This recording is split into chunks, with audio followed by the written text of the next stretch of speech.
Sure. I'm JKLHarris. My name is Ben, and I go by either.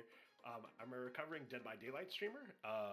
These days, stream mostly story content and puzzle game stuff where me and chat get to experiencing something together for the first time and get to have those fun experiences together. Outside of streaming, I'm a Marine Corps veteran, and also that's one other part of my stream that I like to do is I like to have it be a space to talk about veteran issues, have talk about successes I've had in dealing with the VA and ways to navigate that system, and be able to help share those tips and tricks with other veterans who potentially come by. Yeah. Um, yeah, ever since I've known you, about 18 years now? Yeah. Um, yeah, Ben and I have known each other since about 2006, playing OG Vanilla WoW. Um, a bit more. Okay, appreciate it. Um, but yeah, we started playing in Vanilla WoW. Um, I used to be the guy that would always everyone ask for the keys for UBRS. I'm pretty sure that's the first time we've had an interaction. Besides, like, I had my little corner in WoW, where I just sit and. We interacted a lot on the Akama forums. That's true. That's true. World of Warcraft. Yeah, Well, so yeah. It's been a wild ride. And then yeah, throughout the whole 18 years, I know you were deployed for a good while, and like, and you were able to get off and on, and I tried to. I remember always trying to help you out when I could, at least. yeah, I was about to deploy just before Cataclysm came out, the World of Warcraft expansion. Oh, wow. I asked, "Hey, can I just put Elfbane in your guild Yeah. sentence, just like as a place to hold it?" And my characters are still in that guild more than 12 years later. So I yeah, I'm pretty sure mine are still in there, but I'm not sure. It's been a long time. I'd add a few back in for some reason. Some got kicked. Oh.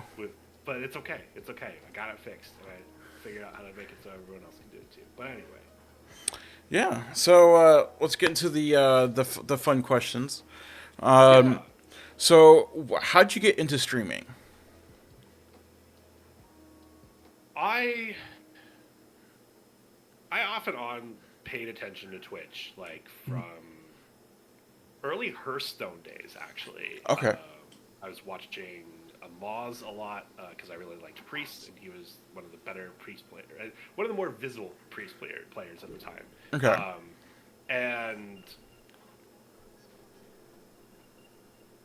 um, and so like I was aware of Twitch for that, but like never got like super into it. I don't think I was subbed to anyone. Wasn't really in anyone's community. Um, and then after I got out of the military, I was struggling with my behavioral health, my mental health, a lot, and um, like held a job or two, but just was not able to hold it for a while. Tried to go back to college, couldn't do it. Ended up moving back into my parents, and as I finally was able to get some help and talking to a psychologist. She asked, "Well, what's like?" Kind of came up with some suggestions of like, "Hey, we should give you some structure because I just Right. wasn't doing anything. I was like, there'd be times I'd wake up and not even know what day of the week it was because I just didn't do anything at all. And I moved to my own place and like was able to like set up internet, so I was like hooked it directly and wasn't gonna have distractions, and was like, well, maybe I could try streaming. And yeah, from there it was like like pretty much just uh, a way for there to be structure. I didn't really have any big lofty goals with it. I streamed Monday, Thursday, Friday at the time, and you should know why I took Tuesday and Wednesday off. Yeah. Those were our raid days. Yep. And I didn't feel like streaming World of Warcraft. Yeah, I don't blame you. But um, and I don't know. I bounced around. I think back then I was also doing story games. Basically, it was doing like PlayStation exclusives, just to like, just so some of my friends who didn't have PlayStations could see them.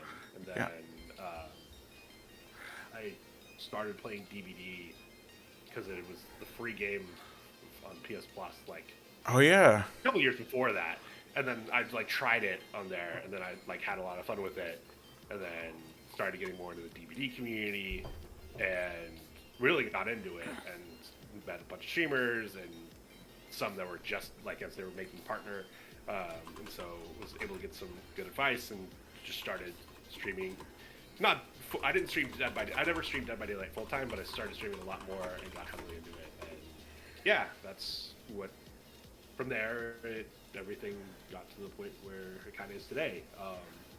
I did get burned out on Dead by Daylight and Yeah. took a backstage or took a step back from it, but it's still very much an important part of what really got me into streaming was being able to do that and being able to be part of that community and stuff. So Yeah, I remember you being huge into DVD, and it was always fun to like watch you even do like memeing and stuff. Like uh, you always play like Amanda or the pig, yep, and especially because your raid call when you do your raids is boop the snoot.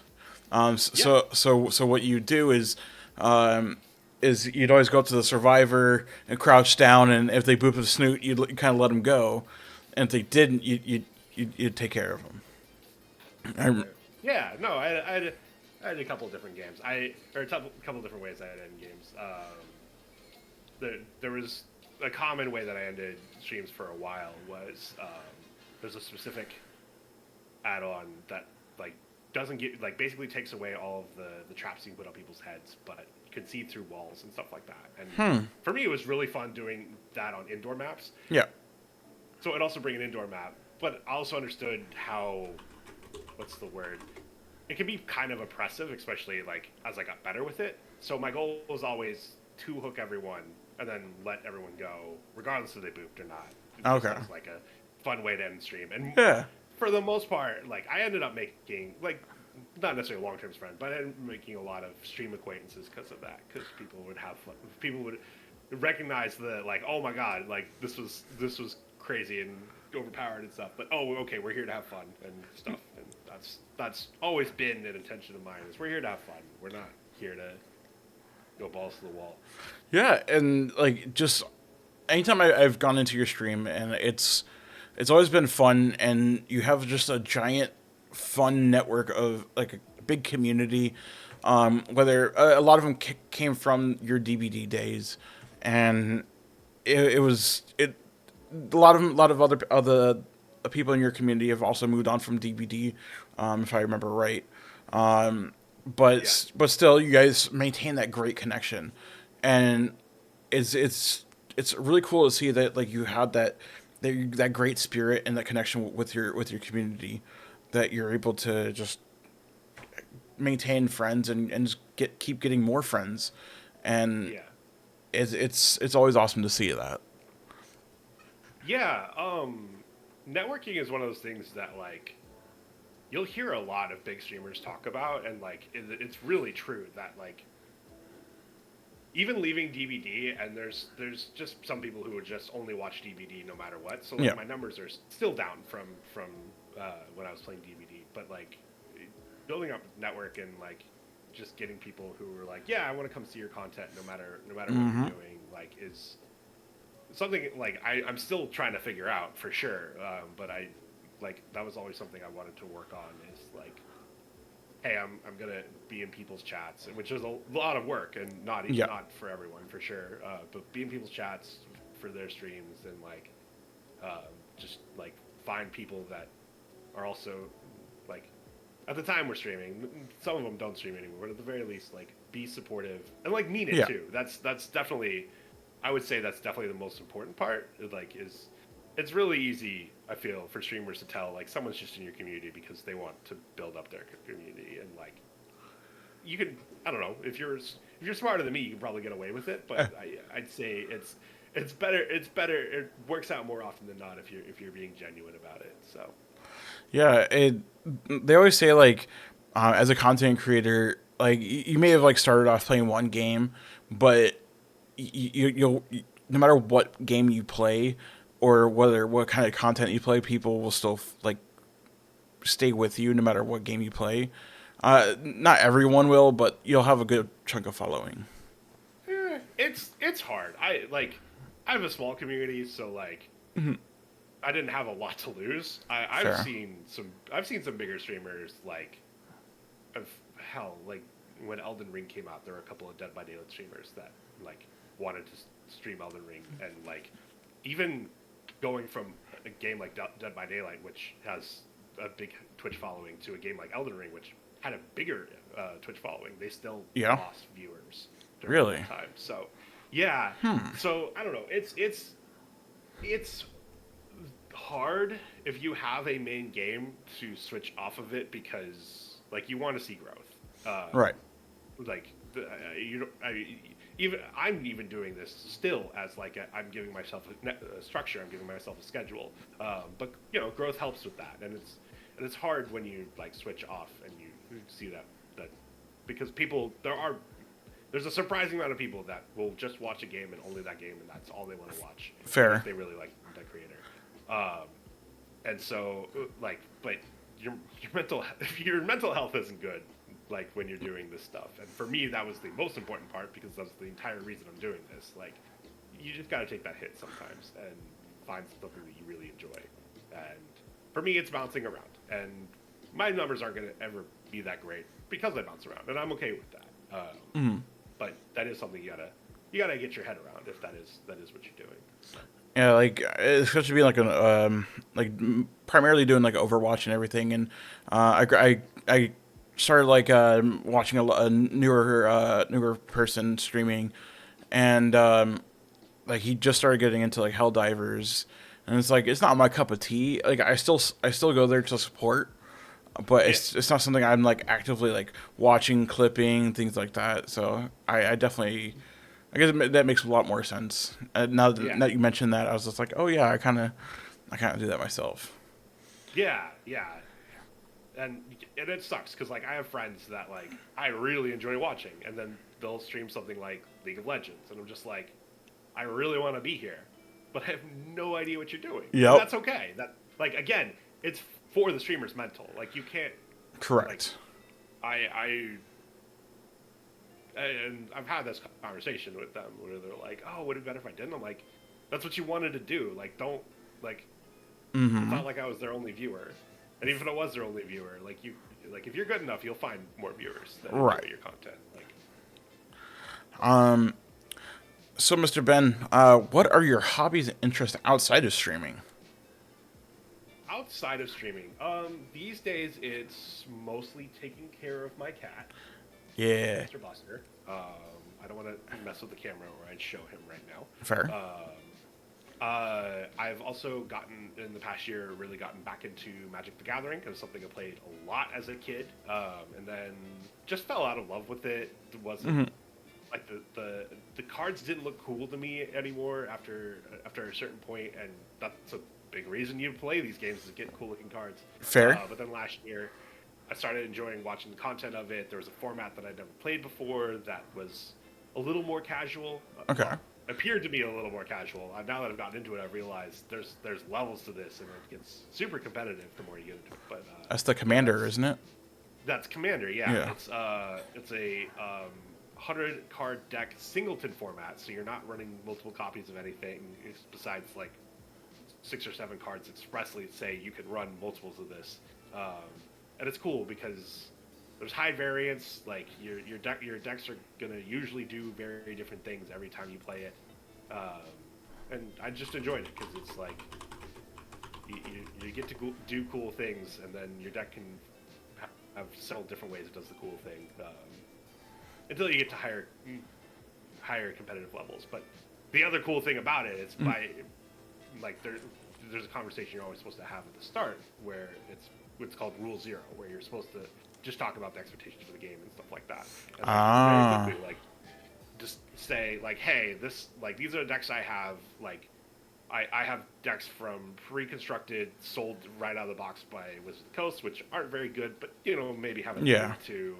I've got like a couple infinite combos in here, and then there's people who have decks where they're like, okay, I have this combo in here, and I have all these different ways to search for it, and literally the deck's entire purpose is to do this by like turn 4.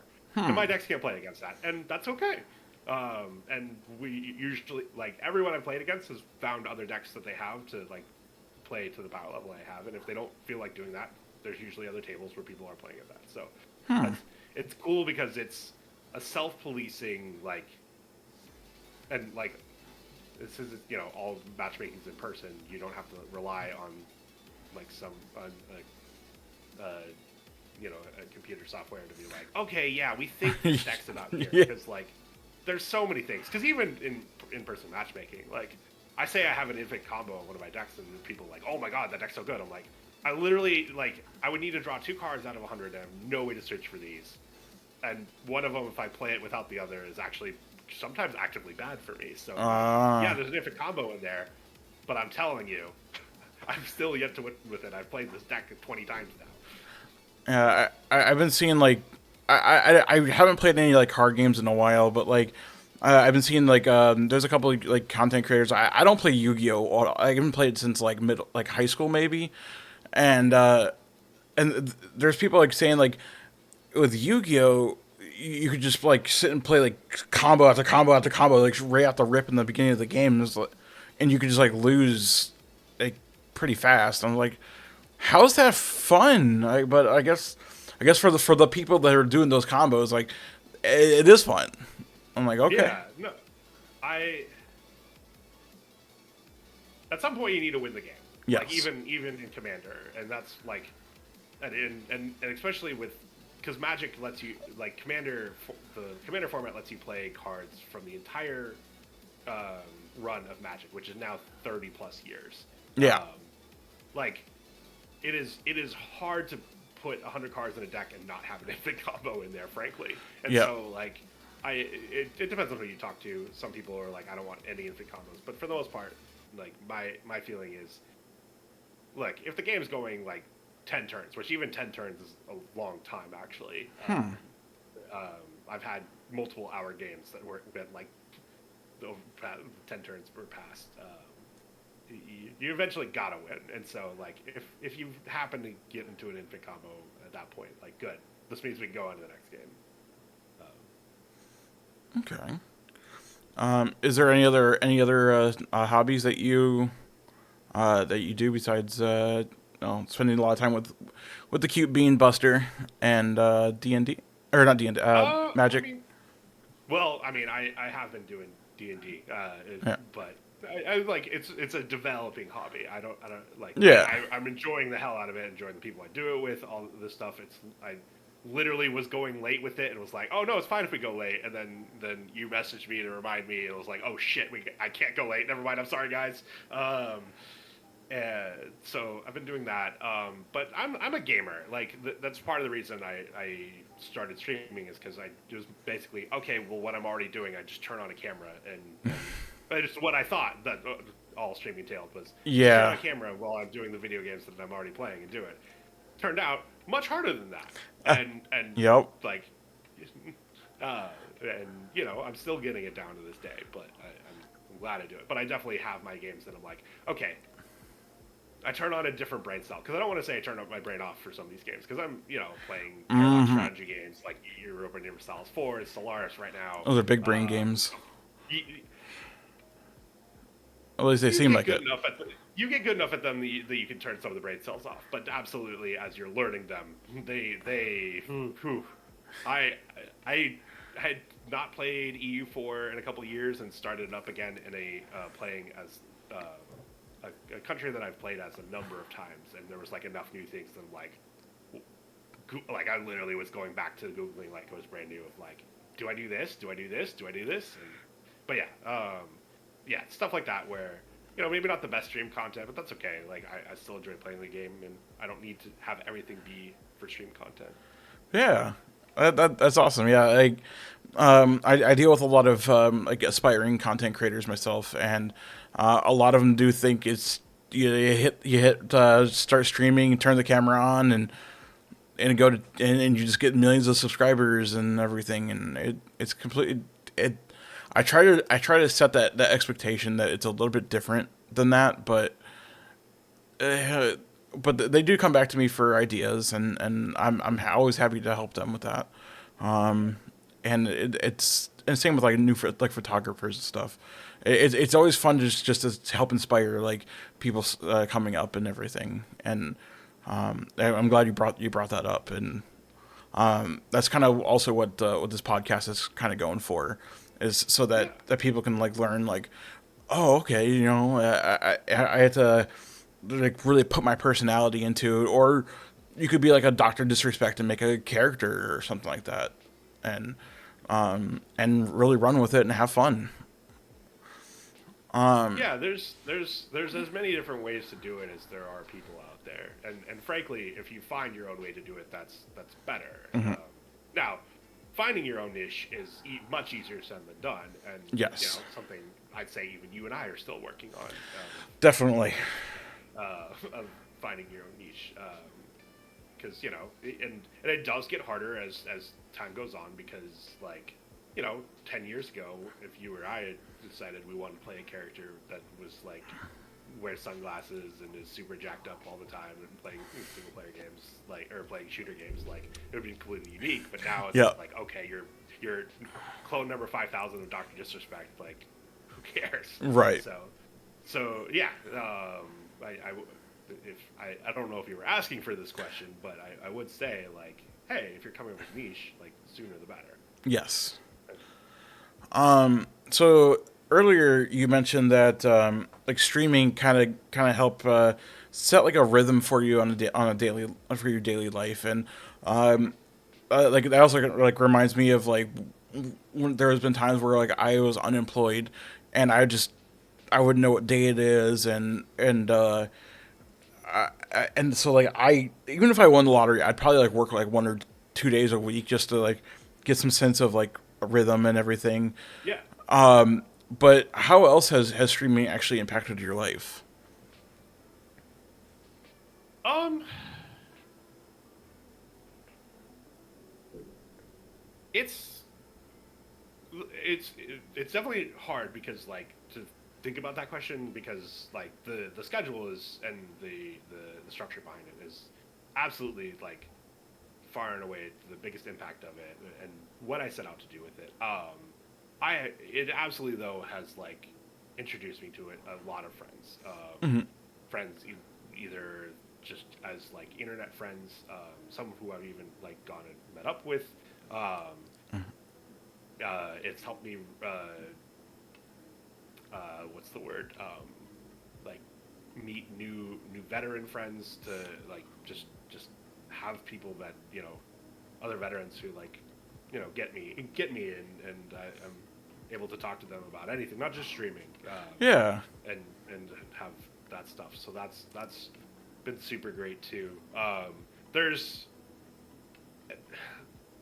there's an issue, and especially as you get bigger, where like the streaming very much can be a parasocial relationship, Hmm. and like, if anything, I feel like that's part of the reason I don't have like any aspirations to get like super huge, is I don't want to get to a point where like someone comes by my stream and I have to like like for content care about the day, but not actually. And like, as a bigger streamer, you kind of have to do it, because like, even if you have 50 people in your chat, that's Yep. 50 people like that you'd have to keep track of, and that's a lot. That's a lot. Like, I'm sure there's someone out there that can do it, and absolutely more power to Yeah. them. But like, that is a lot of people to like become friends with, and like, so at a certain point, you can't really do that anymore. But like, for me, I've been able to do that, and it's something I enjoy, being a smaller streamer. And Yeah. yeah, I would I, say that's a big part too. Yeah, I definitely like understand like enjoying the comfortability of being in a smaller stream, Like usually, like I've been to a few streams that were when they were like 10 viewers. I was like, okay, yeah, and then, like they remembered me, and then like once they started getting to like the 30-ish area, and it's like, oh yeah, 10. He was like he's a really cool guy, and I like I'll remember this about him, and then like that's like the only thing they remember. Most people remember me for like knowing photography and everything, Yeah. and it's just like okay, that's cool that they remember even from so long ago, but like definitely having that comfortability is really awesome, and I really enjoy like I'm actually really happy that you have found a lot of like happiness in connecting with other veterans. I know they're like FJ, for example. He's really cool guy, and uh, there's one other guy that he always has his like the keyboard cat. I'm blanking on his name right now. Oh, you usually played Apex. Oh, Z Primal. Yes, yes, Yes. Primal. Yes. Um, Yeah. like his streams are actually pretty fun to watch as well. So, and they're also both veterans and really are just Yeah. awesome people. So, um, it just I find that veterans have always been really fun people to watch as well, and actually very talented people as well, and that's awesome. Yeah. I mean, like we're still people, like, Mhm. and I know you know that, but just like it's always one of those things of like it's funny because like I've seen stereotypes like, oh, you're good at shooters, like, I'm not good at shooters, like, Oh yeah. and but like and I don't know, like one of the veterans I met at TwitchCon this past year. He's big in the strategy game space, and that's his thing. And like, Yeah. like, and actually another one, like she really loves cozy game. Like, the last time I watched her, she was playing unpacking and stuff like that. So like, you find like veterans are a slice of, well, U.S. veterans are a slice of Americana, just like everybody else. And, Yeah. like it's we definitely have our talents, but and it's just about making sure that we are able to translate what we did into something that we enjoy and so. Yeah. Uh, America, thank you for the raid. I appreciate it. Um, so who are some influences that you would say that that like people that inspire you, even now or in the past, like in general?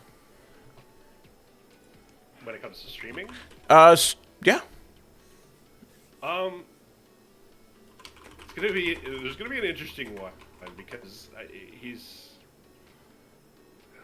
controversial, but like someone that I feel like I've studied a lot would be Soda Poppin, actually, one of the OGs of the streaming.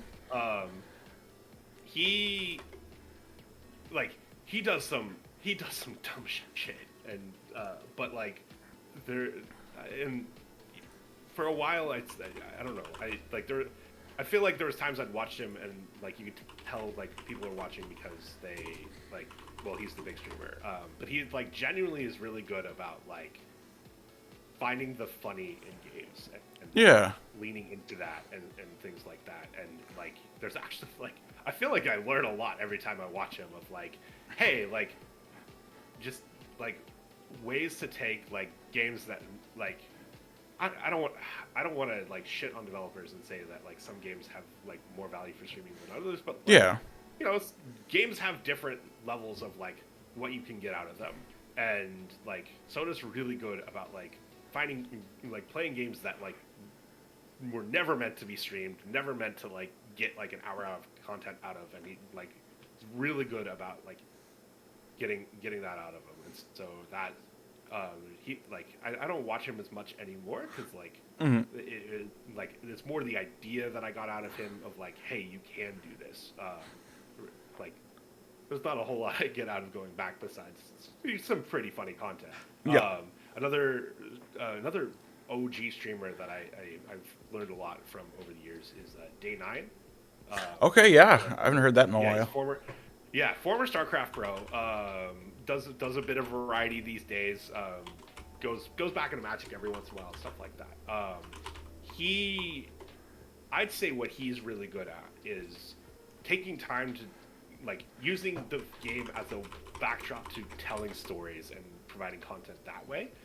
It is a really hard skill to do that, especially as someone that's like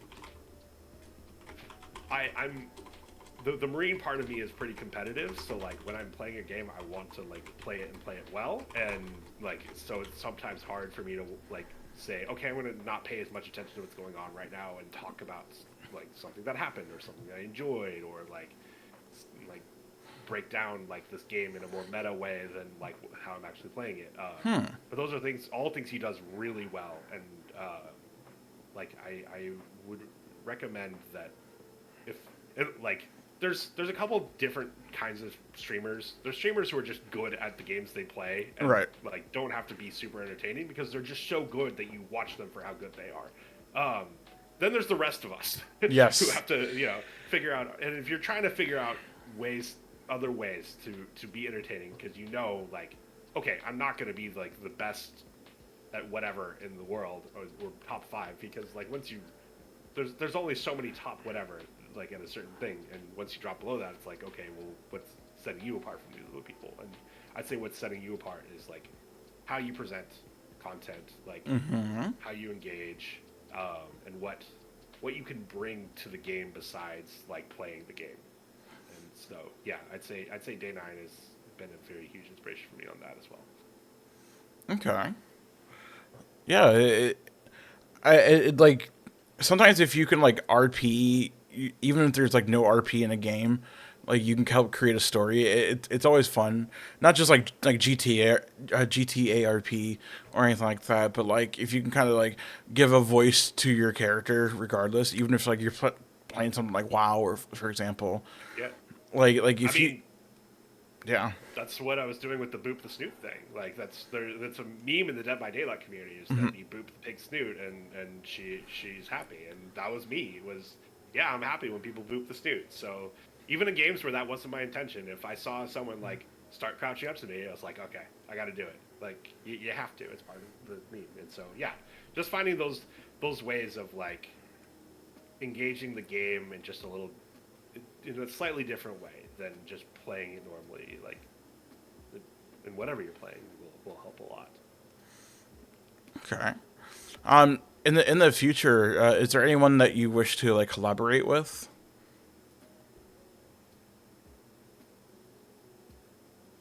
So that's tough because like I'm playing a lot of single player games these days, and at that point, it's hard to collab. Fair. I'm For full disclosure, I'm collaborating with 10 Letters right now on a Pal World Series, and we're doing that every Friday, and I'm having a ton of fun with that. And like I'm down to do it for as long as we're not sick of each other. Should we never? Which hopefully it's never. I don't know. Collabing's a really good way to grow both viewer bases, but it's also a lot of work. And True. I think I'm at a point now where I guess for me, it's just like I don't have any bright ideas of like, okay, this is a collab that I'd love to do that I think would be fun and would be good for both of our communities. Okay. And but I think you always do need to be open to them. Just definitely always know that like, hey, like if you're coming up with one, you need to make sure you're coming up with something that benefits both of you, because Yes. like if they're bigger than you and all of your viewers watch them anyway, like Yeah. again, it's a lot of work. Even if the other person's doing all the work, you still have to like set aside the time, and it might have been time you were doing something else, or it could have been even more productive, or things like that. And it's yeah, it's just so much work that like at the time I don't really have any, but for good reason. And Yeah. but I do think you should always be open for it. Yeah, it'd be like trying if one of us were trying to collab with like Tim the Tatman for some reason. Like Yeah, probably a lot of our viewers are like, oh yeah, I know Tim. Like I watch some of his videos on spectating Warzone solos or something, and but like Tim wouldn't get any benefit out of like collabing with us. yeah.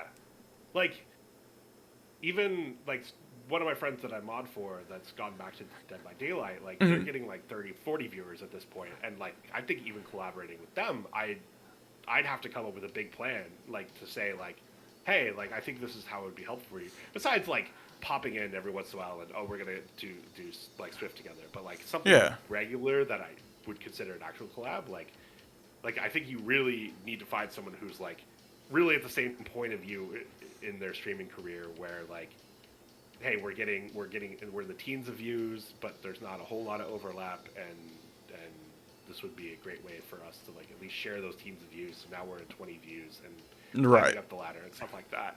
And you know, and so yeah, like that's I think the tough part is like making sure that it's someone who like because again like I feel like even collaborating with someone who's like at 30 views right now Right. for me would be like I think they would I think they would do it, but I don't think it actually would be in their best interest. Right. Yeah. Like I'm always been trying to think of like cool ways to collab with people, like making a podcast. Yeah, Like the podcast is not only just for like collaborating with people, but like also getting the story out and getting to know people, which is the main one of the main points of it. yeah, But I've also thought about doing some cool like games with trying to get a bunch of people together and do stuff like that. Just always trying to come up with ideas, and it's always a yeah. fun process. Speaking of like creative process, like is there anything that you do to kind of like get ready for a stream, like to implement some stuff into your streams? Like is there like a creative process for like making a YouTube video or for your stream? Yeah, I definitely don't. So I don't have as much as like you probably should if you're like trying to grow. For the most part, for me, it's about finding the next game that I'm gonna play. Like sometimes it's about checking views on Twitch and like seeing what's popular and or making sure that a game you're about to play like is popular. Although I don't do that as much anymore, just because I'm trying to find stuff that's good, like that my mental health will enjoy. Fair. But just like reading into games, keeping an eye on what's popular, just that or like what people are talking about, because usually what people are talking about is gonna be good at least for some niche. You're Maybe right. not everywhere. I'm streaming to both Twitch and YouTube these days, and Okay. a big part of what I'm of my prep these days is there's not a lot of search engine optimization you can do on Twitch, but YouTube there's a lot of it. And so making sure that looking into that, looking at other people's videos who've made games about it, and seeing what comes up in all the first things that I search for that, because YouTube search engine optimization is either like the thing that makes it so people will see your videos or people won't, and so like setting aside even a half hour to just like look through a couple of videos and seeing what's in their blurb below the video and seeing what they all have in common like will help you a lot. Yeah. It's funny seeing how many of those will actually have like I don't do this because I think it's a little cheeky, but like you'll even see that like videos on YouTube will have like random streamers' names that have nothing to do with the content that's in the video, and Yep. because it works, and I don't blame people for doing it. But it's not what I wanted. I'm not looking for my content to blow up like that. It's not the end of the world for me, but it is interesting. How important that is. I've been because I've been trying to work a lot on doing YouTube myself, and I've been learning so much about the SEO, and Yeah. and I've been able to like I downloaded something where I can like see like tags and everything of like what tags like other people are using, just to Oh, nice. kind of get an idea, and I've noticed what you're saying is like you'll have like other content creators tags in their tag video tags, and it's like, huh, like I don't want to do that because like, but I started trying to do like my own name in the tags in case people were to search for me. But like even in shorts, for some reason, like if you look at the analytics, it's always funny to like see like how they got to your shorts. Yeah. Oh A- yeah. and it's just like how like I make Overwatch content. How did like finding monkeys in the jungle come to Overwatch? Like, He's a scientist. Damn it. yeah, I guess if you did Winston, but like, it's just I've had so much Yeah. far fetched ones, and Yeah. Oh yeah. some of them I don't feel comfortable saying on the internet. Oh yeah. Yeah. But yeah, it's crazy stuff like that, and it's always, but it's always fun to sit and like learn. Yeah. So like, what are do you have any like short term goals or long term goals for your stream or for like content creation in general? Um, I'd say my long term goal is um,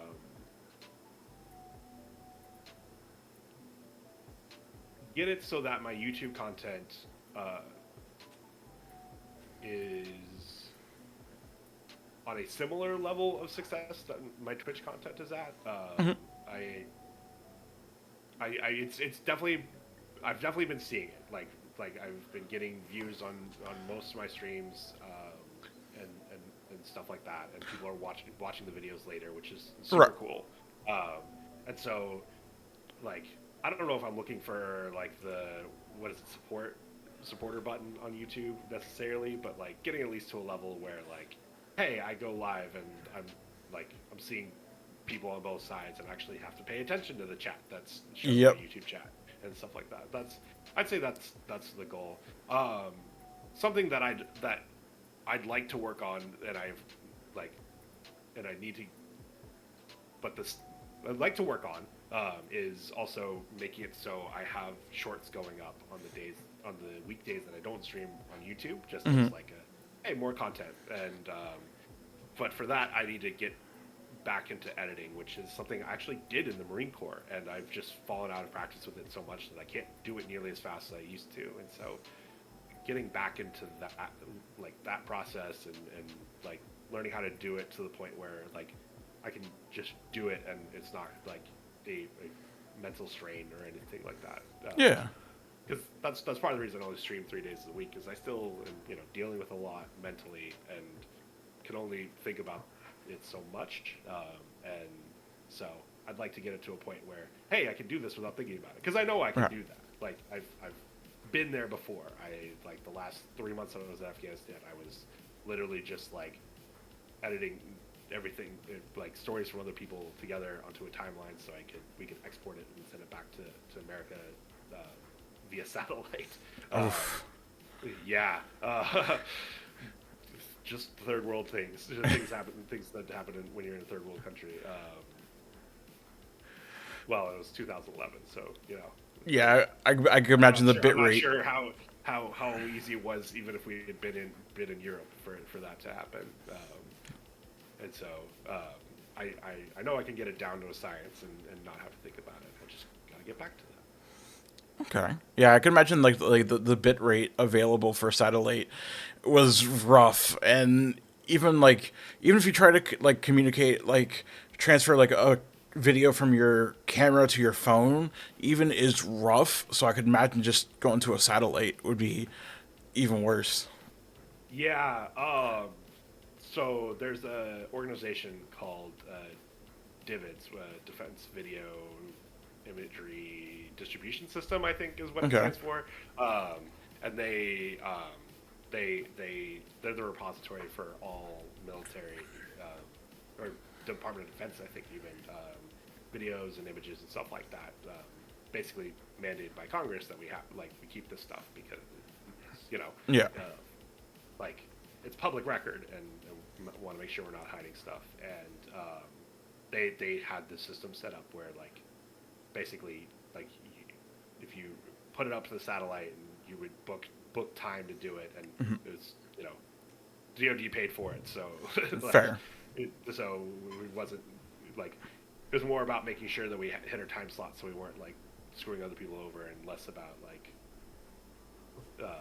oh god, how much is it going to cost us, but have our time slot, got to upload it, and we basically from the computer that I edited on, I would have to put it on tape, and then put the tape in a player that basically we played the tape on satellite, and then on the other end they'd like record off the tape, and then they had cuts that they would like that were shown in the video we played, and they would cut it up and put it on the internet in Atlanta, and so Oof. yeah, it was interesting. On tape, Jesus. Yeah, it was some type of digital tape that you could reuse really easily and stuff like that. Oh, okay. It was tape. It was tape still, which is so interesting these days. Of like, because even like it was even interesting then because it was like I had a solid state, like if I shot with a DSLR even then I still had a solid state in there. Yeah. It was just for some reason this was easier, and so we did it. So. So like which kind of editor did you use back then?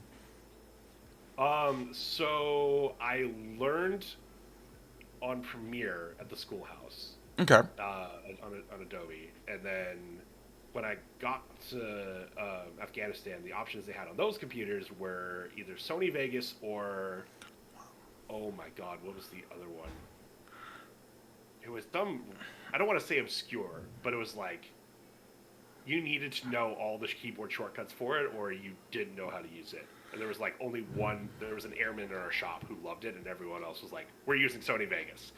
So I used Sony Vegas when I was in Afghanistan, and then I feel like I used one more. Final Cut, iMovie.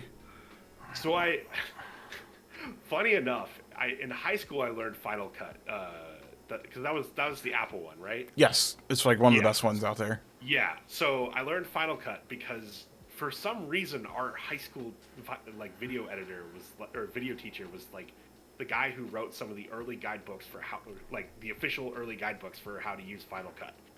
Wow. So learned Final Cut from him. Terrible teacher otherwise, but like really knew his stuff for Final Cut, and so I learned Final Cut in high school.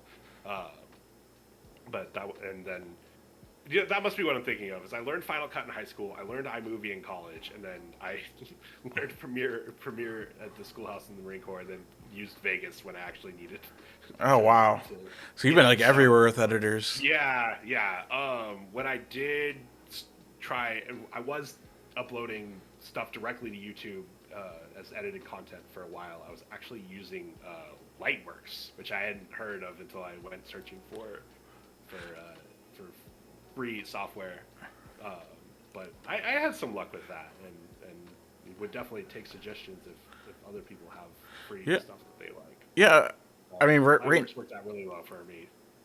I know DaVinci Resolve is a really popular free one.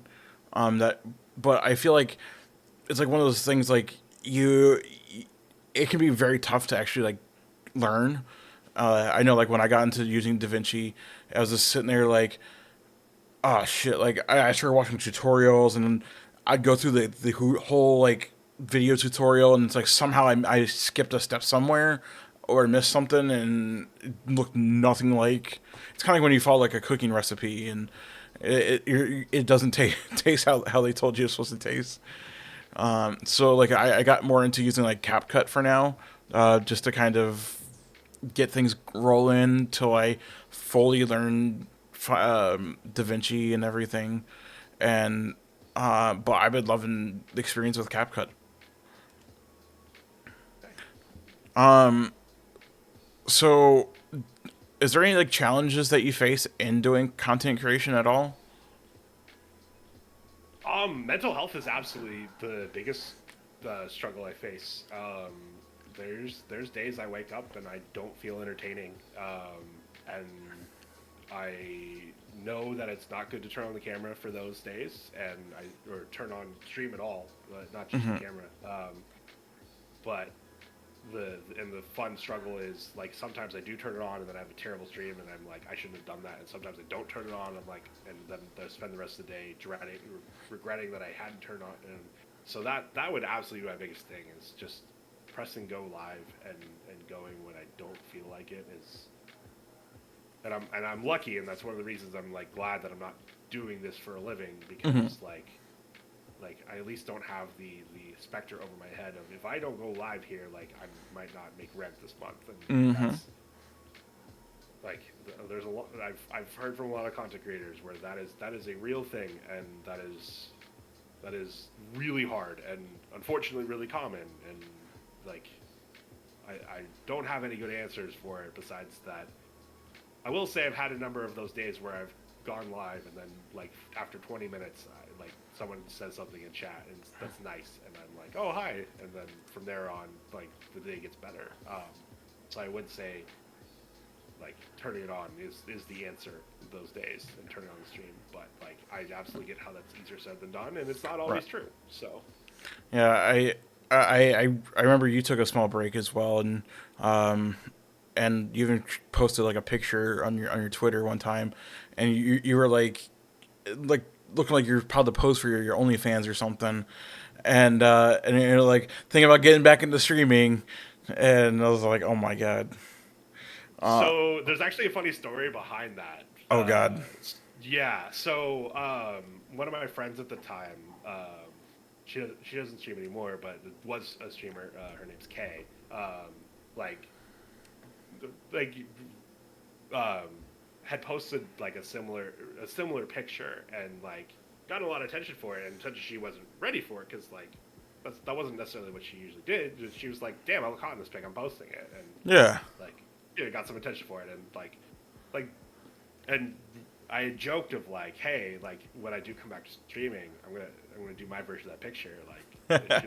she's like hell yeah, do it. And so like when I finally got back to a place mentally where I'm like, okay, like I think I can do this. I don't, because the problem was like I'd done a New Year's Eve stream, and I committed the cardinal sin of being on the wrong scene, and so people couldn't see like the actual game. And you know that's actually a big deal. Yep. And no one said anything for a half hour, and that really rocked my confidence.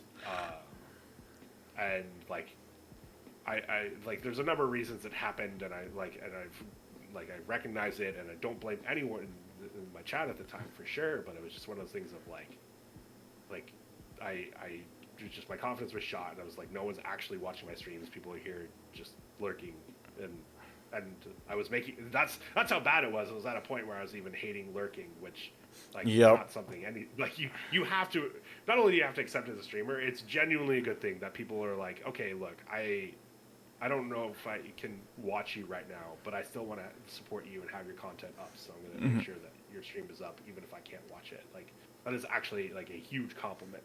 But it was like, at the time, it just felt like real shit. And so when I finally got the confidence to come back, yeah, I made sure like to copy her picture as well as I could, and she loved it, and yeah, a bunch of people saw it. That's awesome. Questions, but yeah, so that was it goes back to something I said earlier of like, hey, like the friends you meet while streaming, like actually like, you know, do friendly stuff with them like that. Like that was someone that like, that was another streamer that I considered my friend at the time, and still like think highly of her. Like we haven't talked in a while, and it was just like, hey, like can this be an in joke, like rather than just like a one-off post? And yeah, she agreed, and I'm honored that she enjoyed it so much. So yeah, that's awesome that. I didn't know the inside joke of that.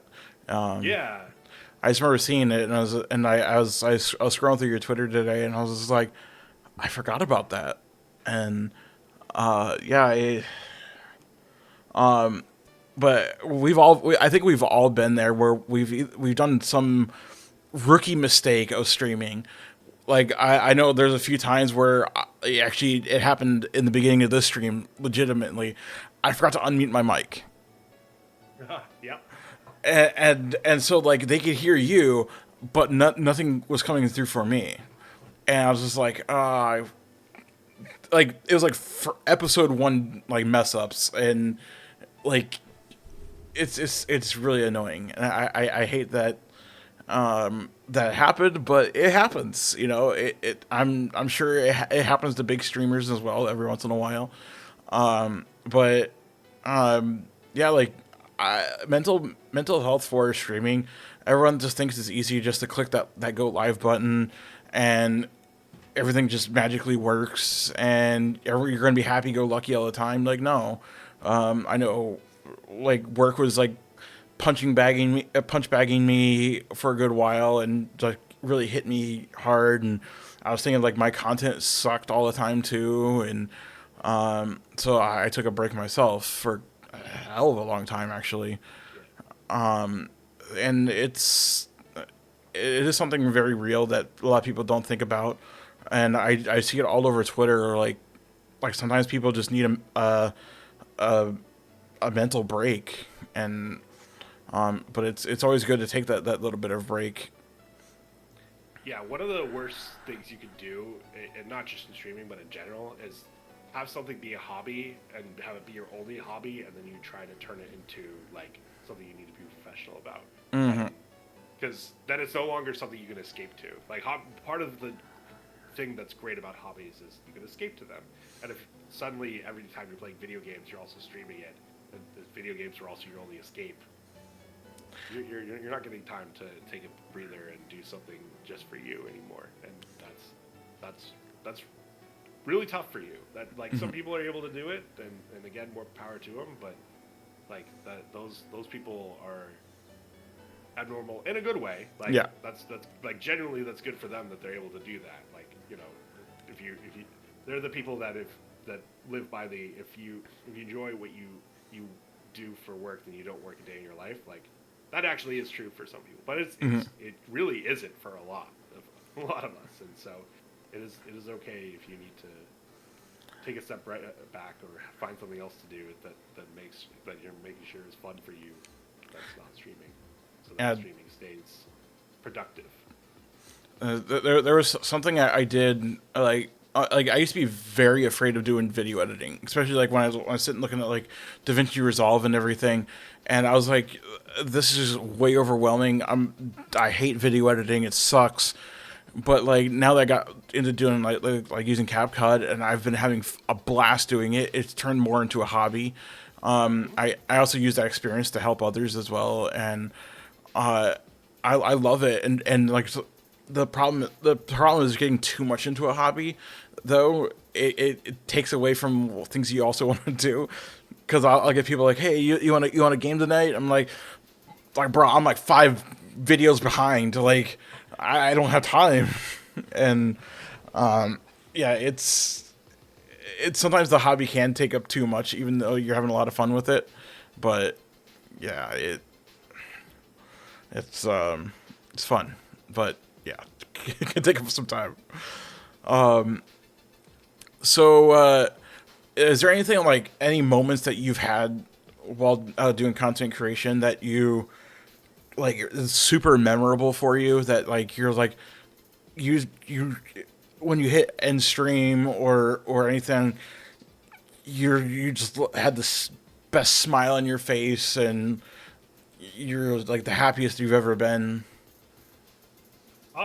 Actually, really recently, I was streaming this game called the Universe Sim. It is god a god game, city builder, civilization builder, that was, to me, reminded me a lot of like Black and White and Black and White 2 in the early 2000s, while also having like city building elements. So you're banished, you're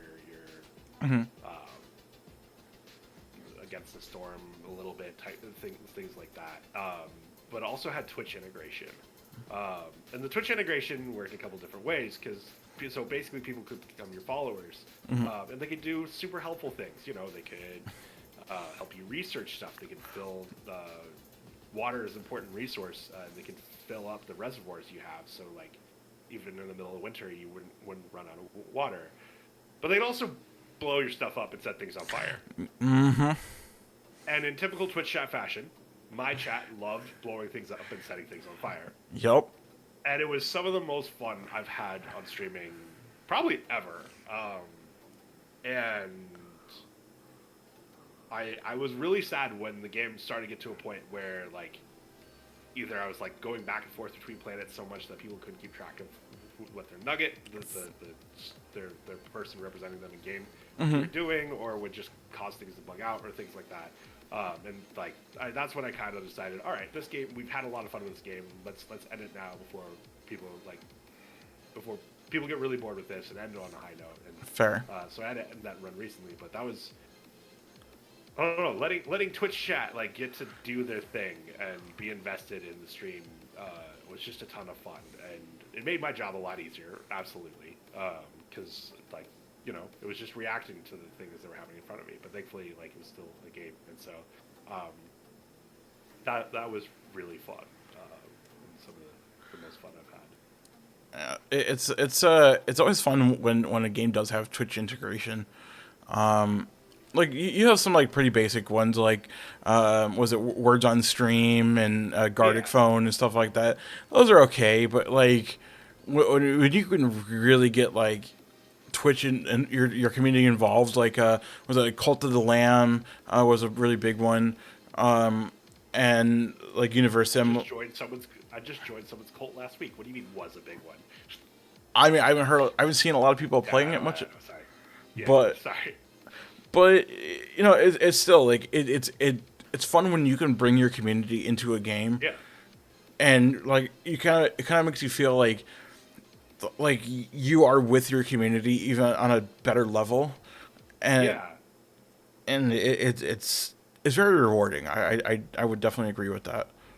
Yeah, and even words on stream. Like, if you play a game that has long queue times, or even like average queue times, you can probably get a round of words on stream in, and like just get your chat involved in a portion of stream that's probably like really boring.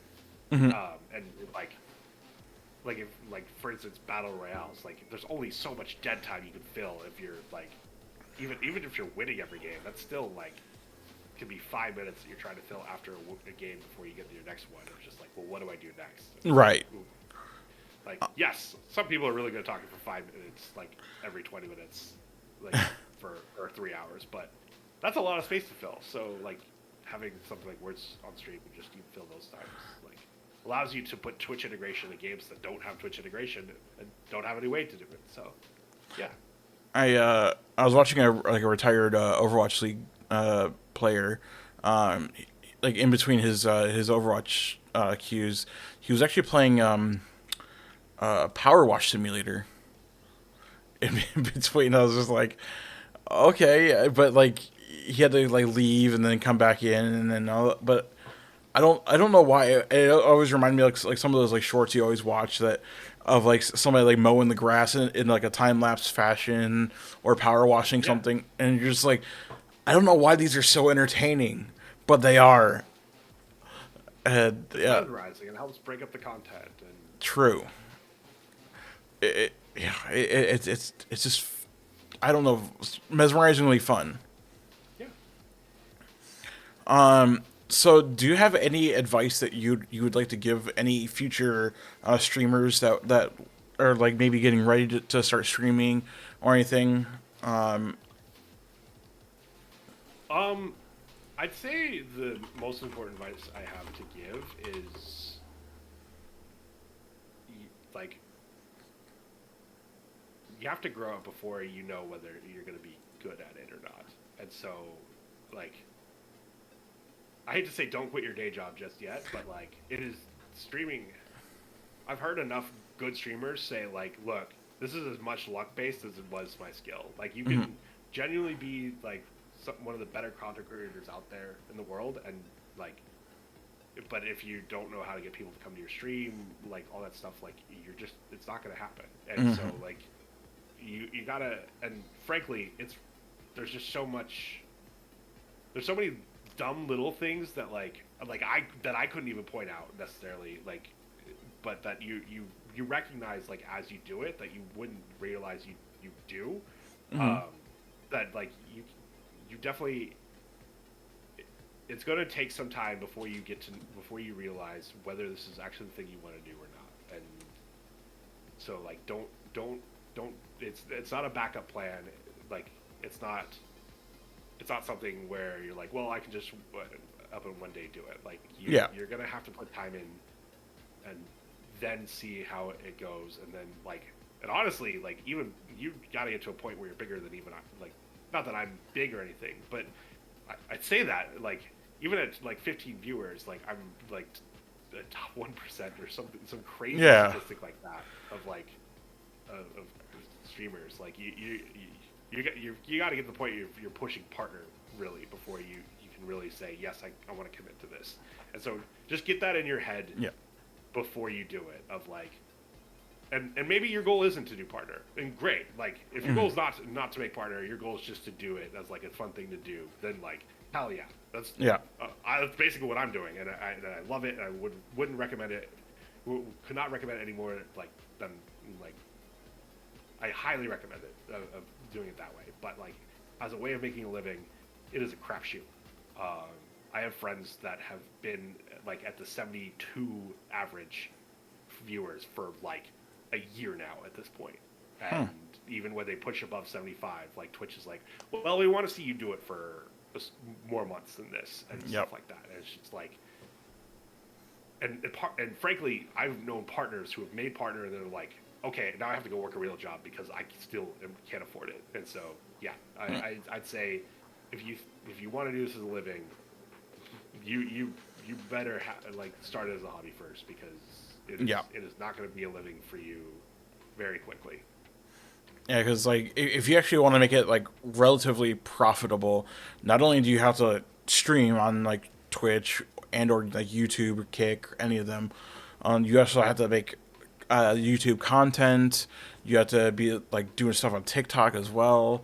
Like you got to maybe get sponsorships, and it's Sponsorships are where you actually really start making money. correct. Is what I've been told, and that's the thing, is you're probably not going to get them unless you're a partner. Like, there's obviously a bunch of sponsorships you can do smaller than that, but how many people do you know that are like some type of energy powder partner? Like they're Yep. not paying out big bucks. Like it's when you're like actually sponsored to play video games and stuff like that like that's where the money comes from, and you're not going to get that until you're at least a partner.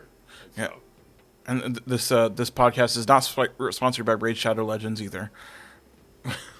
but it That could be. it could be. I just I'm good. Reach out to 10 letters. Uh, Well, I I've guess that seen would be it. my other advice then. I guess that would be my other advice then, is like, if you're going to stream, like, you can and should have like rules about what you do and don't want to do, and boundaries. I would say definitely don't think you're above playing a game. Like, Yes. like for instance, like I don't want to trash Raid Shadow Legends too much, but you know they're the ones that sponsor a lot of people. Correct. And frankly, I have met streamers who've like done the Raid Shadow Legends Yep. sponsorship and then actually enjoyed playing it. And so like, I would say, like if your goal is to make money, you're gonna have to. You should always set some boundaries for yourself, but you might have to compromise on them a little more than you'd like to think. Yeah, like I know it's like like one of the biggest memes that things are sponsored by Raid Shadow Legends. I actually heard they're actually like a legit pretty good sponsor to actually do. Yeah. And That would be my actual point. Is like, hey, there's a reason they're so popular, and it's not because they're paying $0. Like, correct.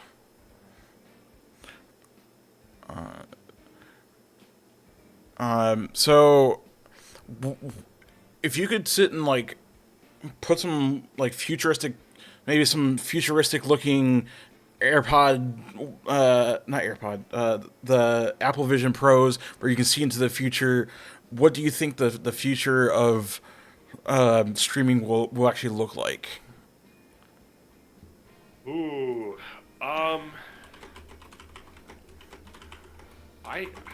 that is a good question. I think the future of streaming involves gaming less and less, frankly, which is fine. Like if that's not the content that people want, then and we can see from what it is on Twitch that it's not. I I I I know when I went to 2019 TwitchCon, and when I went to 2023 TwitchCon, there was a much bigger emphasis on IRL streaming in 2023, and I'd say the numbers on Twitch back that up. Um, and frankly, even like what I was talking about earlier, like with Day Nine, like he's a pretty popular streamer, and has been doing this a long time, and he's not popular because playing video games and being good at them. Although he is good at them, like don't get me wrong, but he's popular because he's like the topics he discusses, and the experience he has with those topics and stuff like that. And so even some of the really good video game content out there isn't about the video games. It's just a backdrop for like discussing other things. And so I would say, looking forward, again, please do what you enjoy. Correct. And I don't know how you break into the IRL streaming like at all. Like besides being like good looking, and that applies to no matter what gender you are. Like that's probably an important part of it, unfortunately. But I would say, like, making sure, even if you are doing gaming content, you can talk about stuff besides the video game. Correct. And that I think is going to help you out, especially if streaming games becomes less and less popular.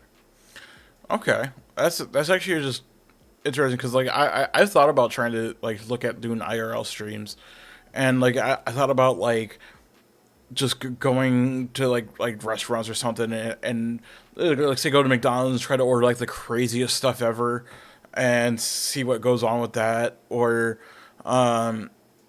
just even like walking in the park and kind of like doing some IRL like photography streams or something like, but yeah, I have seen the more of a trend that it has gone from being something more than just gaming, and there's also been some other stuff, like hot tub streams and stuff like that. I know it's very cringy, but it's gone away from.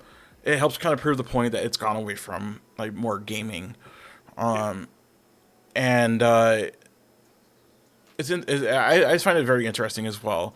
As much as I got more into doing more gaming, I try to talk more about other things besides gaming while I'm gaming. Because it's kind of like for me, when I do any gaming streaming, I try to imagine like chat is on like one long couch with me, like we're all like couch co-oping together and just having fun, just talking about BS. And it's really cool. Yeah, like if you're like when I was younger, I'd go over to my friend's house, and like one of us would play Oblivion while the other was watching and stuff like that. And like we talk about the game occasionally, but we talk about other stuff too. Like that was the time we would catch up, but it was just also playing this fun video game.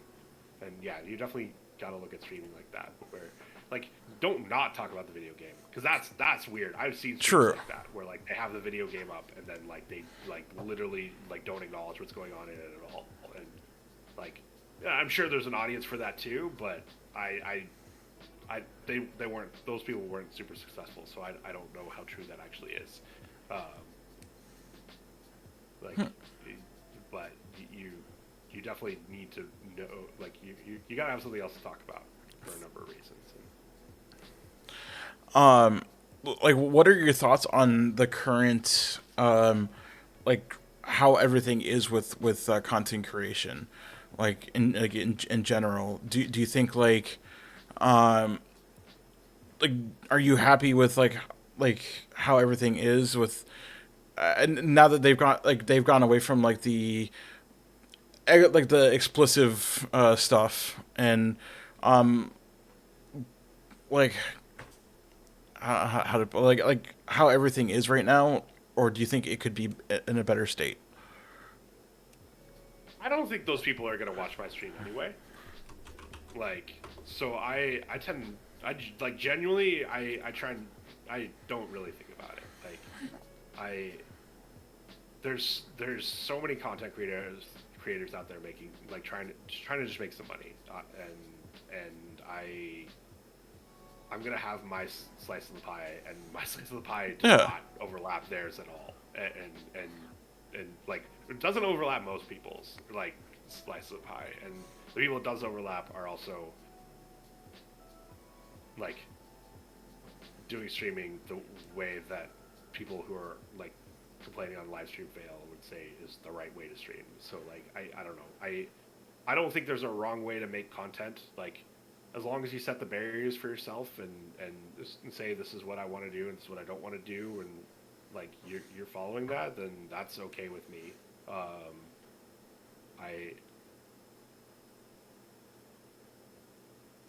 I am glad to stream on a website that like has that is Twitch does crack down on things like slurs and stuff like that. Hmm. There's other websites where you can get away with doing that on your content if you so wish, and Yeah. the money doesn't look like it's going to be there for as long as it's on Twitch. And I'm going to stay on Twitch because I prefer to be on a website with people like that. And that's for me. That's the boundary I've set. Is like, can you say slurs on this website and get away with it on a regular basis? No, great. I'm good with that. That's the people I want to be around. Like, if there were better ways of implementing that, like I'd love it. But that is an uphill battle. Yeah. um, and like I absolutely am going to tell Twitch to do better on that, but also understand like, but I understand that that's not an easy task. I just keep telling them to do it because I want to make sure they don't stop. That's Yeah, like I think Dan Clancy has been doing a phenomenal job on trying to improve Twitch in better ways than the previous CEO has. Like there was like one feature that they actually just started talking about on trying to like improve the raid experience, all. Yeah. so that it makes suggestions so that maybe you can have some new friends down the way. The only like concern was like since you actually don't may not know the person that you're going to be streaming like rating, it could may not meld well with your community. But I think that it does some really cool things, and I feel like Twitch there are things Twitch can do better, but I think they're doing an amazing job so far. Yeah, I've had some unfortunate luck in recent years of like I'm gonna raid this person I've never met before, and then like find out either by watching their content later on or finding out from other people that are watching their content that they're not someone I would have wanted to raid. And Yeah. thankfully, my community's been pretty understanding and just like, and but I've definitely seen that where like I've certainly had my issues with streamers in the past, and some of them like over things like racism, and I'll see people raid them. I'm like, cool, I'm not going through there with that raid, and like, oh, there's only one person that I've really like said something about that in chat because like again, it was dealing with racism, Mhm. and like, and that's tough because it's like, hey, I don't know, like you need to make sure you know who you're like I feel like you need to make sure you know who you're rating, but maybe like if Twitch improves their tools, which they're constantly working on, then that helps a lot with it. And like maybe this tool will make sure you're finding people like maybe you already have overlap with, and there's just a chance you haven't met before, Right. or like or and it'll be a real useful tool if you're like just starting out and you're just looking for other streamers that have like 4 to 5 viewers that like because the thing is you guys both have 4 to 5 viewers and you then go to 10 like you're shooting up you're shooting way up the the list when you go to browse a category, which is huge. Like going from 10 to 20, like you're probably moving up one spot. Going from 5 to 10, you're going from a point no one scrolls to like actually probably somewhere that you can find. So Yeah.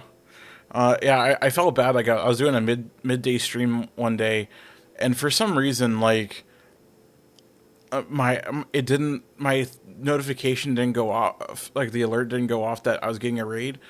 And I felt so bad that I just ignored this entire raid, and then I was like, well, now I'm kind of curious on like why they picked me. So I went back and watched their VOD, and I went towards the end. They're like, oh, he looks very positive, and like I think I even put like the positive tag there because I was feeling pretty good and everything, Yeah.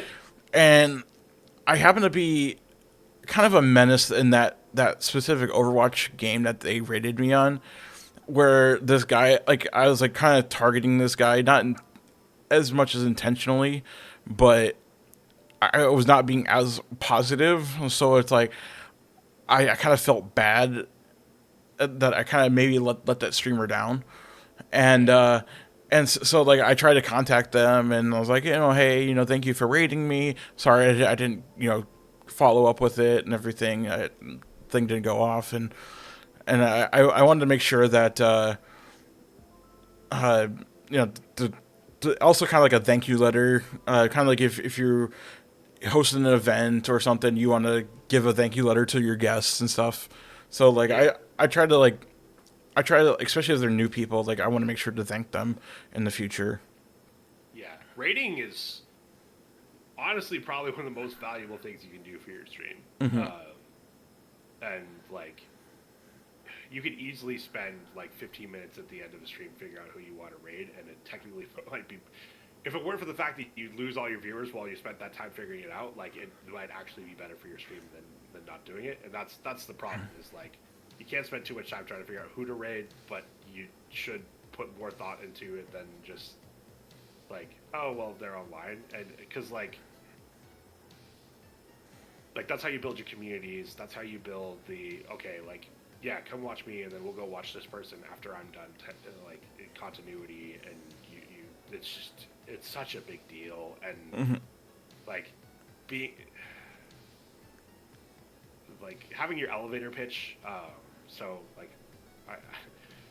I didn't know exactly that Jelly was going to ask like who am I, but I just have it already in my back pocket that I'm a recovering Dead by Daylight streamer who plays like story games. That's like something I've said like at this point probably 100 times, and it's only been true for like half a year. So like Yes. or like that elevator pitch specifically hasn't only been true for like half a year. Like you got to have something quick you say when people rate you for people that don't know you, and if you go into a streamer for the first time and they're asking about you, and you want to make sure they're asking about you. Like, ratings where you're allowed to be narcissistic, like, Yeah. and you have to be, like, unless you're doing it purely because you just want to turn it on and stream for the boys, and then like you do you, whatever you want to do. But if you're trying to build it at all, and frankly, even just me as a schedule, like, hey, I want to give it to me a schedule. I'm still want to grow my audience. You got to have that ready, like, and make sure you're going into people that understand that as well and are willing to give you like 30 seconds. Right. And I always feel bad because like I feel like there's some like raid etiquette that I just don't know about or something. Because like anytime I raid, like there's always like two types of things that you see generally. Like you always see like, hey, I'm gonna drop off my community, go eat or go do something, and then disappear. And but then like myself, I try to like stick around for a little bit, maybe kind of like finish up some stuff and kind of lurk and type in chat Yeah. every. So it's like maybe I'm not sure if like, I'm missing the etiquette or anything, but that's what I always try to do. Yeah, so at this point in my life, I recognize that I am turning off stream because I'm just Tired. I don't have enough mental energy to deal with much anymore, and Yeah. that's included from the social aspect. And so I've seen a lot of friends who have like talked about normalizing rating and running, and I completely agree with that. That like, and well, I will agree with that if you're rating someone you know, like raid someone who knows your elevator pitch as well. And if you're going to raid and run, like they don't need to know it word for word, but at least know your content. And so like I'm not expecting you to say that I'm recovering Dead by Daylight streamer, but Yes. I expect you to at least know like, hey, Ben plays a good variety of story games, and like we have a good time over there, and like that's good enough. Like I don't need you to say more than that. Like and like that allows me to raid and run. definitely if you're meeting new people, you need to have the energy to hang out and spend time in that chat so they can Okay. get to know you and know you're not like I personally every streamer is going to have their own different rules. Like Fair. that's one of the things that sucks and like and why another reason yet again I'm not rating people I don't know because like the last time I rated someone I didn't know they acknowledged that I rated and that was it. Like didn't ask anything about me, Ooh. stuff like that. Like didn't say anything about themselves either, which is really that's the bigger thing. Like I get some people don't necessarily No. like that Oh. narcissistic aspect of rating, but like if they're not even giving me a reason to stay, like Hmm. that feels weird. And so like, hey, I understand not everyone wants to like give someone who raids their stream the time and like genuinely like don't raid people who are much bigger than you because Hmm. like that's tacky and like like I'm not expecting like big streamers to give me the time why I usually raid my friends who are at 10 20 viewers. um like I'm not expecting anything more, but like if you are small and like you get another small raid, like you uh, like and you at least don't say something about yourself, you're probably not going to retain anything from that. And Yeah. you know, it's hard to retain stuff from raiders, like retain raiders as viewers. Like it genuinely is, and like you can be some of the most successful, like a really successful streamer, or like really successful like mid-range 50 to 75 viewer streamer and get a raid from another one that's 50 to 75 and get none of those people will follow you. And Oof. like that's tough. Like that's just it's just nature of the beast. Like I am following so many people that if I follow too many, I'm not going to be able to find the people that I really want to watch the Hmm. most. So I totally get it. Um, what works is if people repeatedly raid you, then those people who are in the other person's stream are going to say, "Oh, okay, this is someone I want to watch because this person I like watching already watches them a lot." Like, and so that's how you get people to keep coming back if that's what you're looking for. When I first like started streaming, I'd get a raid and I was like, oh hey, thanks for the raid, and just like, and I was like, like, oh, I'm supposed to, after like watching a few times, like, oh shit, I'm supposed to introduce myself. God, I've been doing it wrong the whole time.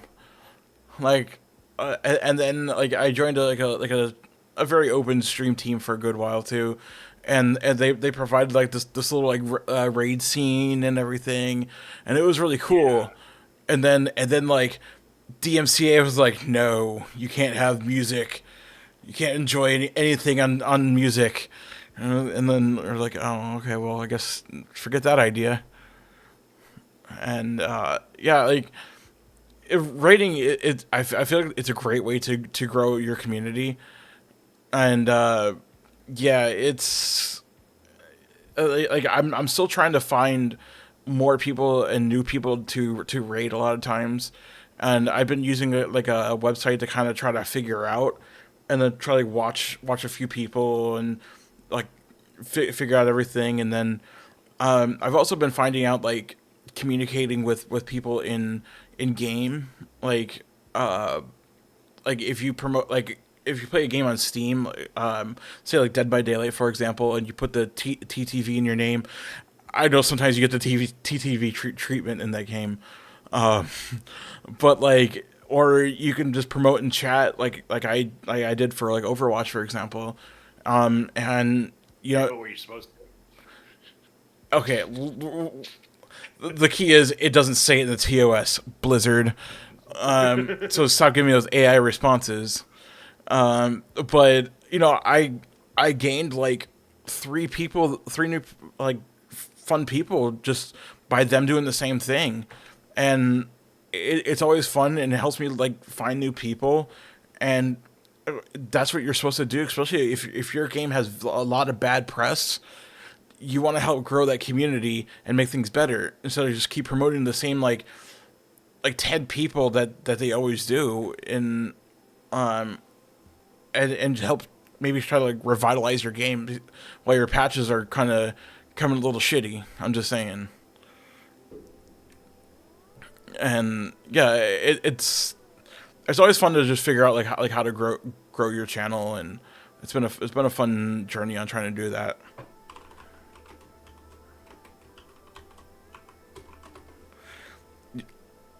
All right, so this is going to be towards the end here. So everyone in chat, did you have any questions for Ben? We're gonna see like the giant flood of questions. Oh yeah, I'm ready for it. I'm ready for it. I've got even chat open because I'm sure, you know. I will say to fill the time while we wait for questions to come. I'm very honored that you asked me to be your first guest. Yeah, and I saw you ask, like, say, hey, can I bounce this idea off or bounce an idea off people? And I messaged you like, hey, what about idea did you want to bounce off? And you bounced off me, and my advice was like, hey, if you feel strongly about this, do it. Like, and kind of like the streaming thing. It's like, well, do it and figure it out if it's actually what you want to do or not. Like, it's hard to figure out if it's the right thing for you until you give it a try. And so I'm honored that after all that you invited me to be your first guest. So yeah, like I said, you've been one of my longest friends. Like, you've actually met one of my longest friends in Arizona. But besides him, like, and I got a couple other guys from high school, but you've been like pretty much my friend with me. We've gone through like a lot of cool things together. Several BlizzCons, including like a BlizzCon protest. I've slept in his bed. Yeah, yes, I will give my bed to two veterans, even with a cute cat in there right I now. was active. I was active duty at the time. Thank you very much. Yeah. Oh yeah, that's fair. I know. I'm kidding you shit. Sorry. Yeah, and yeah, it's always fun to do stuff with you, and it's always like I've always enjoyed like being able to play games with you, and it always kind of made me sad that we haven't like played a lot together in a long time. But like being able to play Power World again together has been a lot of fun. Even when we play Power World, like we talk about the game a little bit, but like we actually We're not. We're not. We'll talk about it a little bit when we're trying to figure stuff out. But then, yeah. yeah, we talk about the most random stuff ever. Yeah, it doesn't look like there's really any other questions. We covered a lot today, so that tracks. Yeah, I honestly like I have this like Google Docs of just like 10 questions, including one of them saying questions from chat, and like I've gone like everywhere on the script entirely, like the script, and like I couldn't imagine that we've gone. We'll see what like an hour and a half of just It's been an hour and a half. Yeah. yeah, of just having so much fun. I'm gonna try to. I'm trying to line up another person for next week, but yeah. Do you have any final thoughts? Anyone you want to shout out? Any thank yous? Anything like that? No, I mean, thank you for having me. It's I appreciate been a it. blast. I yeah. If you're interested in my content, I stream 3 days a week, Monday, Wednesday, Friday, 2 p.m. Pacific, on twitch.tv/JKLHarris or youtube.com/JKLHarris. That's the easiest way to find me. And yeah, follow Jelly as well if you're not already following him. 10 letters. I guess I should call you by your Twitch government name. Twitch government name. Yeah, I was known as Jelly Shaman back in my WoW days. So that to him, I'm still Jelly, the dad joke, bad pun deliverer, and dream crusher of our guild. Yeah, the name's changed. The rest is still the same. Yes. Yeah. Thank you again for your time, Ben. We'll be ending stream here. Thank you everyone for stopping by. I really appreciate it, especially for the first episode. I love it. If you, I'm going to be posting it here on YouTube. I will post a link to it at some point. Maybe tonight. I'll probably post the link on my Twitter. You can find it down here, and or you can actually just watch it on YouTube down here. And yeah, I'll try to post the VOD, and if you miss any future episodes, you can always catch it there, or you can catch me live on Twitch. All right, guys, thank you so much here, and you guys have a wonderful night.